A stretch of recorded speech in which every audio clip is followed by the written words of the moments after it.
So we're looking at the belief systems, and the next part I attribute to my classes I took with Dr. Robert Statham from Tempe, Arizona.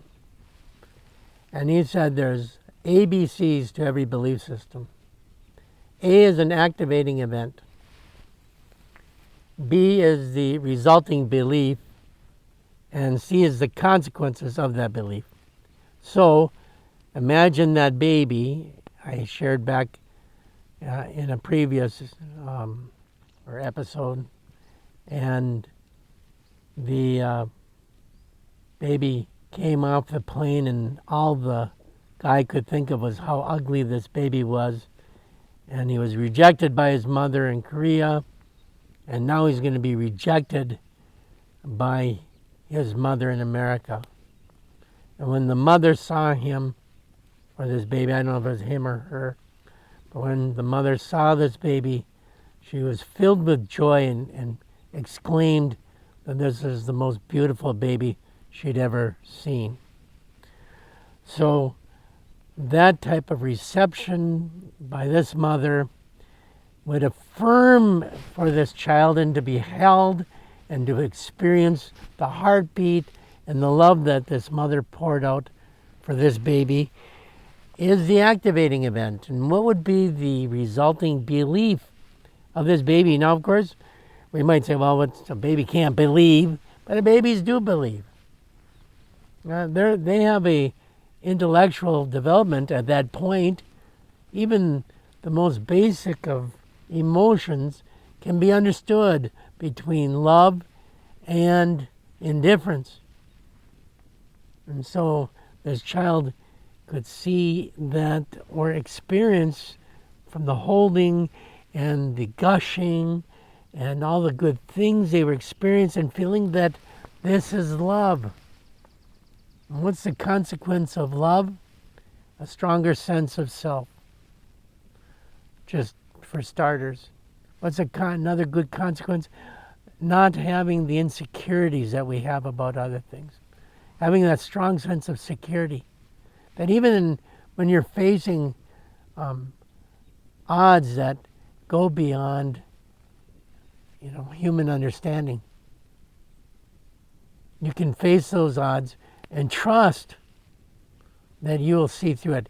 Abraham, as he's waiting to have this child and fearing that Eliezer is going to be the heir, and confronts God with this, and God takes him out and shows him the sky and says, your descendants will be as innumerable as the stars in the sky. And Abram believes, and God counts that as righteousness. What's the consequence of his belief? He became the very vision that God had intended for Israel. Millions of people, millions of descendants. God says that Abraham would be a blessing to all nations, and Jesus became that blessing and fulfillment of that prophecy.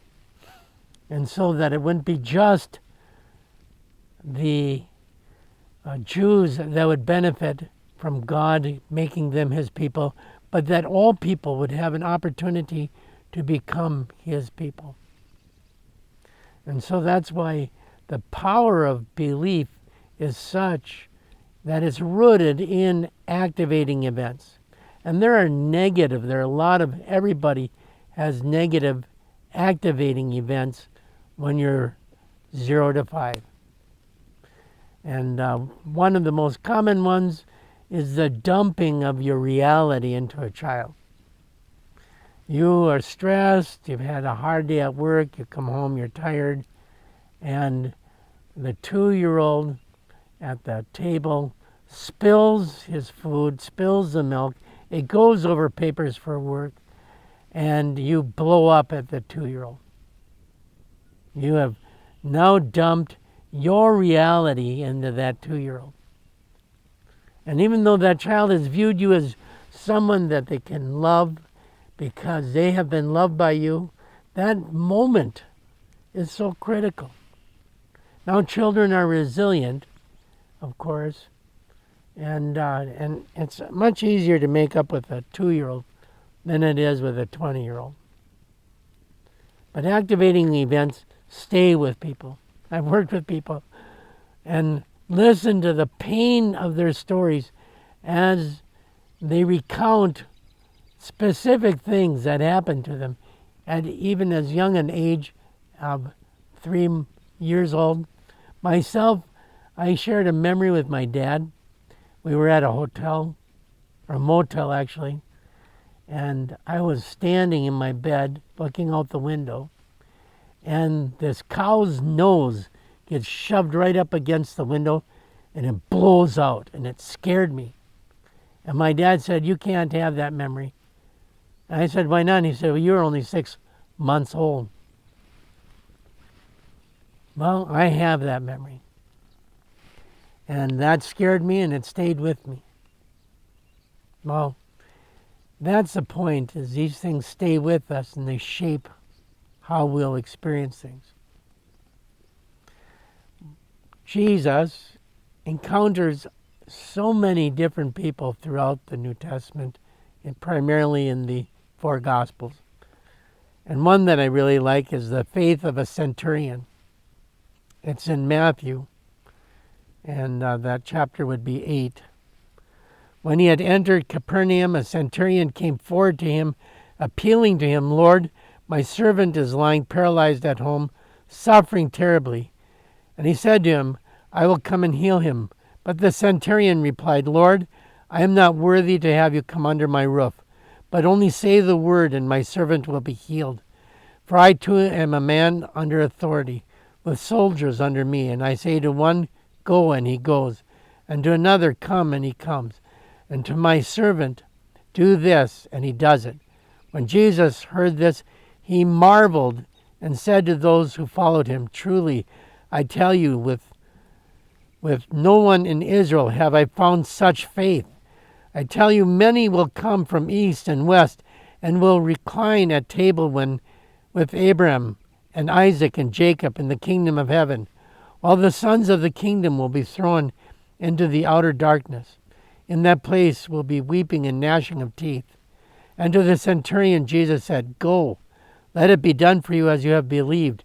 And the servant was healed at that very moment. The centurion had an understanding because of his training, perhaps, or because of the way he had been raised in his family, to trust the word of those in authority. And perhaps it had helped him achieve the status he had as the head of as a centurion of 100 men. He possessed an understanding and experience of trusting the word of someone in authority. And he could see in Jesus a man who was one in authority. He may not have recognized Jesus as God, but he understood authority. And he saw in Jesus the ability of one who could heal based specifically on his word. And Jesus acknowledged him as one of having greater faith than anyone else in Israel, even his own disciples. What I love about that story is the centurion isn't Jewish. He is a God-fearing Gentile, but he's not Jewish. He wasn't circumcised in the flesh. He was circumcised in the heart because he believed.